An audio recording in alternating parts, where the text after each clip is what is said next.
Ce qui concerne la précarité énergétique, il y aurait environ 3 400 000 ménages en France qui sont en situation de précarité énergétique, c'est-à-dire de personnes qui consacrent plus de 10% de leurs revenus à payer leurs dépenses énergétiques. Face à cette situation, le PIMS apporte sa contribution à son échelle, bien sûr. Alors, tout d'abord, il informe les personnes, et tout particulièrement les personnes en difficulté, sur les services proposés par les opérateurs de services publics. Deuxième point, il explique, par exemple, les factures d'énergie, et par cela, il contribue à la lutte contre le surendettement. Il conseille sur la gestion du budget familial, sur la maîtrise de la consommation. Il oriente aussi vers le bon interlocuteur, l'assistante sociale, le conseiller emploi, et il facilite ainsi l'accès des personnes à leurs droits.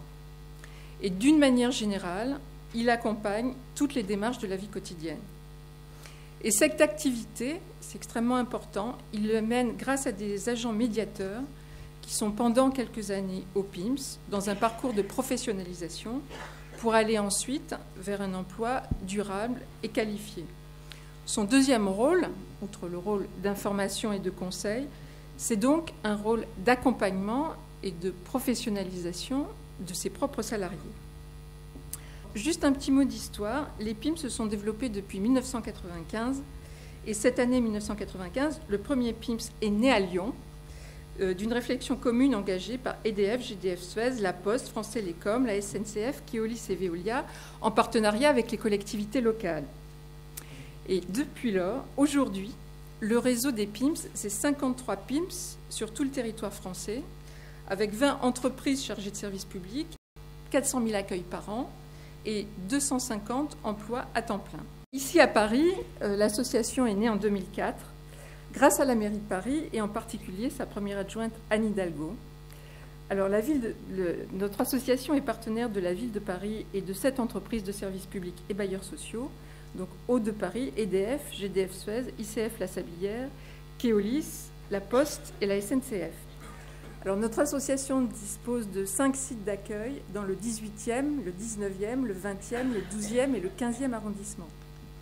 Son activité est en forte croissance puisque le nombre d'accueils est passé de 24 000 en 2008 à 40 000 en 2012. L'association emploie aujourd'hui 28 salariés.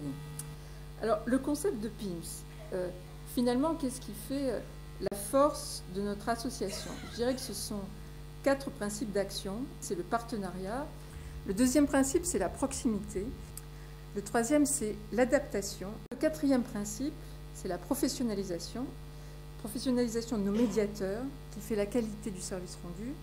C'est aussi, et je les en remercie, l'engagement de chacun d'entre eux, celui des responsables de site et celui du directeur, bien entendu. Et un grand merci à chacun d'entre eux encore. Je pense que ce qui nous réunit aujourd'hui, en voyant bien entendu cette notion de lien entre la population et les services publics, c'est avant tout une citoyenneté. Et tous les médiateurs et toutes celles et tous ceux qui font que cet accueil correspond aujourd'hui d'une part à une réalité, parce qu'on sait qu'évidemment la crise est là. Les entreprises publiques ont un rôle important à jouer en direction du public et elles le font à leur niveau, que ce soit dans le domaine énergétique, dans le domaine des transports, dans le domaine du courrier ou dans bien d'autres domaines. Le monde dans lequel nous vivons est un monde difficile. Donc c'est pour cette raison que les PIMS ont un rôle important à jouer en direction du public, parce que au quotidien, la vie de chacune et de chacun est de plus en plus difficile. Alors les PIMS, c'est Paris, c'est ce qui nous réunit ce soir, mais c'est aussi vraiment une structure nationale. Donc à Paris, c'est quelque chose d'important, et c'est vrai que la situation géographique des PIMS, que ça soit dans le 12e, dans le 19e, dans le 20e et dans le 15e arrondissement et dans le 18e, montre que finalement, ce n'est pas le nord-est simplement qui est concerné, mais c'est tout Paris. Et aujourd'hui, je dirais que la sociologie de Paris fait que voilà, la réalité montre qu'il y en a 5, il pourrait peut-être y en avoir plus, il pourrait peut-être y en avoir un dans chaque arrondissement, parce que les besoins sont multiples, ils sont de plus en plus importants. Donc ce forum est important. Vous allez avoir 2 tables rondes à la fois sur le rôle des PIMS, sur cette volonté de faire en sorte que plus d'entreprises nous rejoignent, parce que là aussi, c'est un partenariat qui est indispensable aujourd'hui en ce 21e siècle, en cette année 2013 et pour les années qui viennent, de pouvoir travailler ensemble dans un seul intérêt, c'est l'intérêt général. L'agent médiateur PIMS, son premier réflexe est de voir par exemple quelles sont ses ressources réelles. À partir de là, l'agent médiateur peut voir si la personne peut bénéficier de certaines aides au niveau des services sociaux. Par rapport à ces ressources, on peut maintenant contacter les services sociaux qui pourraient, par exemple, donner des informations par rapport à la situation, quelles sont les aides qui pourront être octroyées à cette personne. Donc, il arrive parfois que les aides peuvent couvrir, par exemple, toute la dette. Parfois, ça ne couvre pas du tout la dette. À partir de ce moment-là, on contacte le pôle solidarité EDF, on fait une situation sur le montant de la dette, quelles sont les aides qui vont résorber une partie de la dette, et le montant restant, le solde restant de la dette, on essaye de faire un délai de paiement, mais ce délai de paiement ne va pas être juste une décision de l'agent médiateur PIMS, mais on regarde par rapport à ses revenus, ses possibilités, parce que l'objectif est de ne pas asphyxier la personne, tout en l'amenant à pouvoir payer ses factures en cours et aussi résorber cette dette. Chaque médiateur a un parcours différent, donc avec une expérience, en plus des formations internes au sein des PIMS et avec les partenaires, cela permet aux médiateurs de pouvoir traiter et d'apporter des solutions adaptées à la situation de la personne.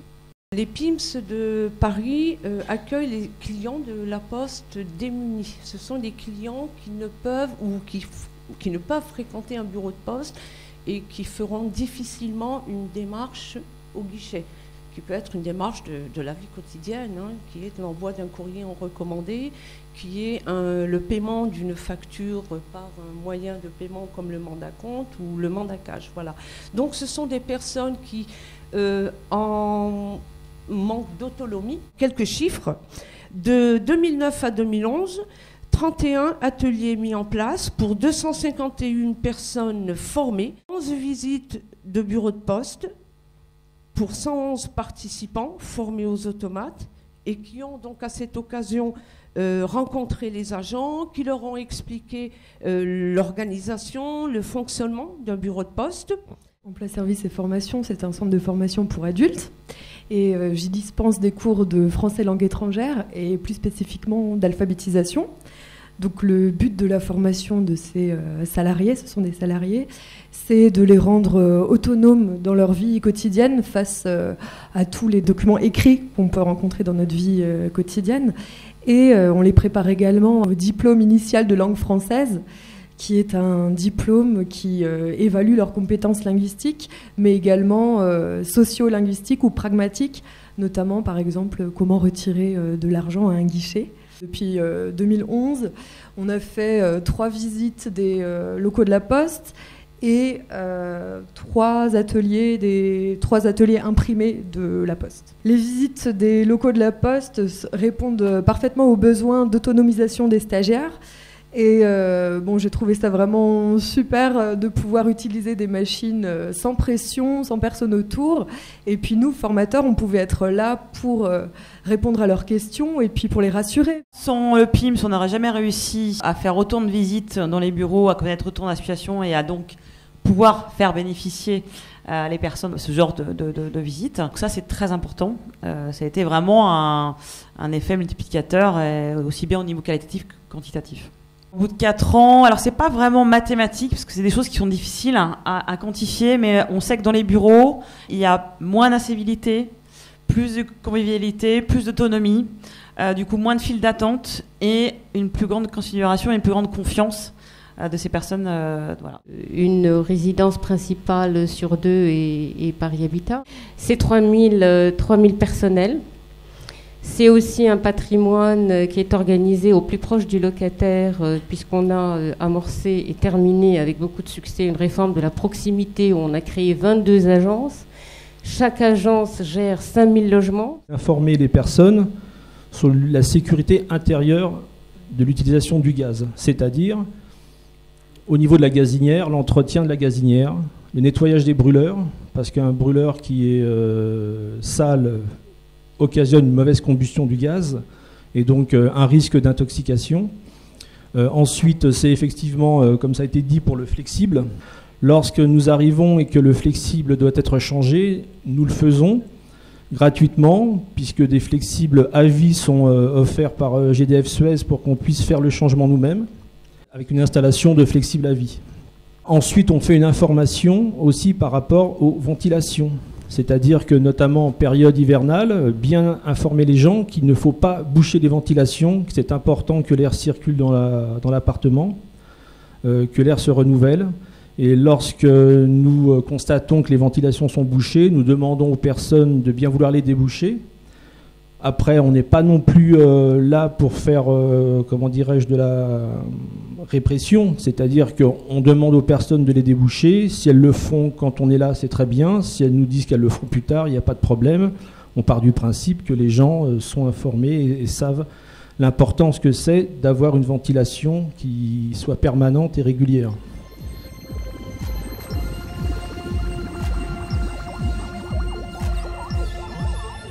GDF Suez investit également et croit énormément en ce réseau.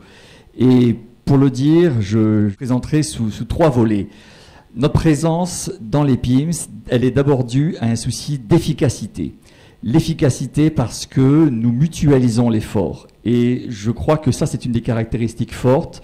C'est-à-dire que chaque entreprise, et en tous les cas GDF Suez, peut être présent à sa juste valeur, je dirais proportionnellement au nombre de clients, si je devais le dire comme ça, qui vient dans ces structures. C'est donc une démarche qui permet finalement un aménagement, une présence sur le territoire à un niveau qui permet de mieux partager cet effort, puisqu'il y a effort important pour une entreprise d'être présent sur tout le territoire. La capacité du PIMS à traiter les dossiers en amont et dans un univers qui est peut-être plus tranquille que le serait un guichet normal, ça permet d'avoir un service de public de moindre coût et finalement de bonne qualité pour des gens qui viennent chez nous et qui ne passeraient pas par un guichet au milieu des files de clients. En interne, et ça c'est la notion de gagnant-gagnant, en interne aussi, ça nous donne un regard sur le service. C'est-à-dire que quand on est dans un PIMS, quand on prend conscience de l'attente des gens qui sont en difficulté dans ce type de population, ça nous donne nous aussi des idées pour améliorer le service et pour avoir finalement des réponses un peu plus appropriées, peut-être un peu moins techno qu'on aurait tendance à le faire si on n'était pas en contact avec ce type de population. Donc là, c'est bien la notion de gagnant-gagnant qui peut être, enfin, qui nous apporte quelque chose. Nous recrutons beaucoup sur notamment l'Île-de-France. Et c'est un moyen, les PIMS, d'accroître notre notoriété, de nous faire connaître.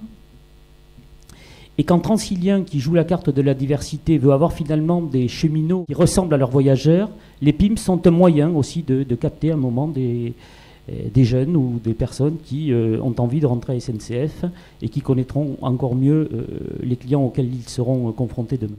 Et enfin, quand on est mieux connu, quand on apporte un appui, une aide à des gens en difficulté, ça améliore l'usage du service public. Et quand je dis ça améliore l'usage du service public, ça permet aux uns et aux autres de connaître leurs droits et leurs devoirs. Les missions de service public que nous avons, qui sont un lien de fierté, j'allais dire, entre les postiers et la France et les citoyens, eh bien, dans ces missions de service public, bien sûr, il y a notre ancrage territorial. Et c'est ainsi que nous avons un contrat de présence postale, qui est d'ailleurs en cours de discussion, et qui prévoit en réalité les termes et les moyens de notre présence territoriale dans toutes les zones de France. L'importance de la proximité et du lien que cette association permet de renouer avec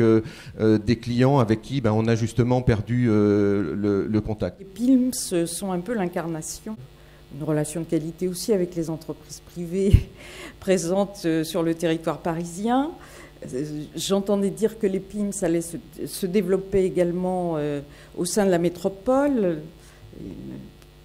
Pour une prochaine réunion, peut-être pourra-t-on élargir le cercle de la réflexion. Nous avons la responsabilité de veiller à ce que les habitants de nos quartiers populaires accèdent aux services existants.